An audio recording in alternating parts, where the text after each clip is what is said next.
It is now time to talk about your first jobs. So your first freelancing job. So this could come in a couple different forms. Maybe you've been doing freelance work on your own, locally, and you want to start doing it online. So you need to get a work history. You need to get your first jobs in whatever freelance communities that you join, such as Upwork, which is the example I've been using in this course. Or it could be Freelancer. It could be any number of different freelance sites. Or maybe you're leaving one freelance site and going to another freelance site.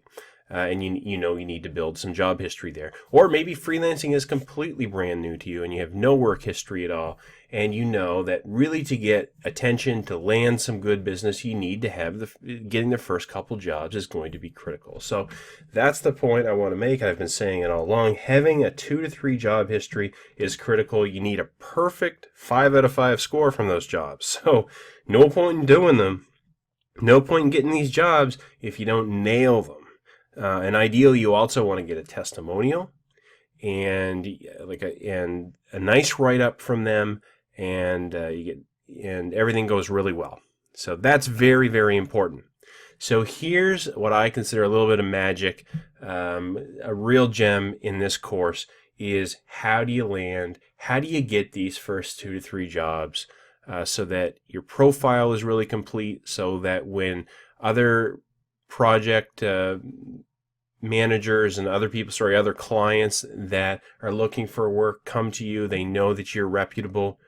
You ethically rig it. Okay, so I don't know if you're expecting that or not, but let me explain what I mean by this. The first important thing I want to point out is this must be ethical. So we're not looking to rip anyone off. We're not looking to rip off the freelance site. We're not looking to rip off any clients. We're not looking to rip off anybody. This all has to be done above board. That said, you don't necessarily have to follow the layout of what you think automatically you're supposed to do. When you get going to get your first couple jobs, I don't want you to go bid on 50 proposals for job bids that are being posted by clients on Upwork or whatever freelance site you're going for. It's too hard because those people are going to look at your profile and they're going to say, well, this person doesn't have any job history. So you can see the dilemma, right, in getting started. So here's what you do. You do the same thing that you would do if you were starting an offline business.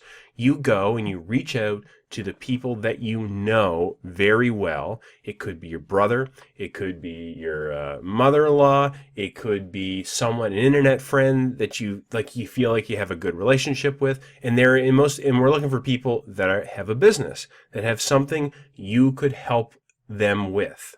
So let me show you with an example of what I did. Here's my profile. When I first started out, I said, I kind of figured, you know what, I know I need to get some job history, some results, because I know that's what people are going to be looking for, because that's exactly when you make a post and you have 0 job history, it's just sort of like glaring. It's this ugly thing. So I had a sports radio website that I was associated with. I knew a guy that was writing a book, and I reached out to them and said, look, I'm doing some freelance work and I am willing to do this work, for a little job for you, not a whole lot of money, and I'll do it for you. And what I'm looking for is I'm looking for a perfect ranking and a great testimonial. And here's the thing, and you have to do this properly and carefully, I'm not going to charge you for it. But we do need to run it through the freelance website. So you make offline arrangements financially so that then they're going to register for the freelance site.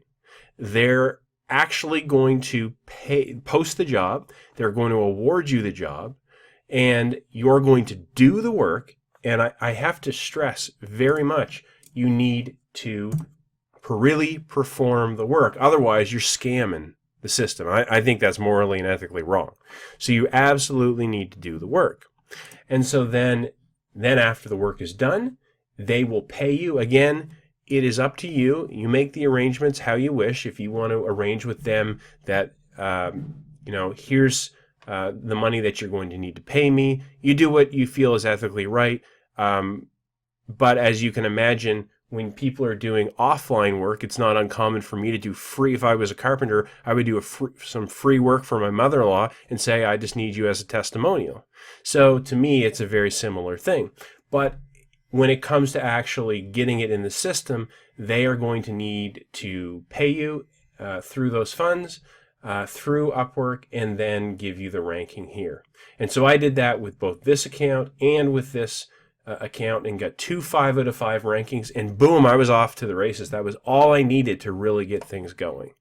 And like I said, go ahead and absolutely really perform the work, keep the ethics perfect, and then arrange the financials with your contact. If you want to do something offline so they can then pay you online, that's up to you. The fact of the matter is, some of this I haven't gone through every little piece of Upwork's or other freelancers' terms and conditions, so I can't swear to it that they wouldn't have a problem with it. But the fact is, they're getting their percentage of the pay. They're getting it, so you're not ripping them off. And my point is, from an ethical standpoint, you really need to perform the work and do a great job, and it has to be honest, and they have to be happy with it, and then they give you a 5 out of 5 ranking, and then they give you a testimonial. If you cut any of those corners, then I think ethically you are doing something wrong. Okay, so there you go. Now you've got a couple of jobs. Make them small jobs so that they're not going to take you, a week to do. What I did for one of the jobs was I set up some Google Analytics reports. For me, that was easy. For him, it wasn't easy, the person that I was helping. So it was high value for him, and it didn't take me too long. The other one was I helped someone get their book on the Amazon Kindle. And again, he was just publishing a book. He had a hard copy. So this was high value to him. It didn't take me too long. And I got some great rankings, and I still have good relationships with these people.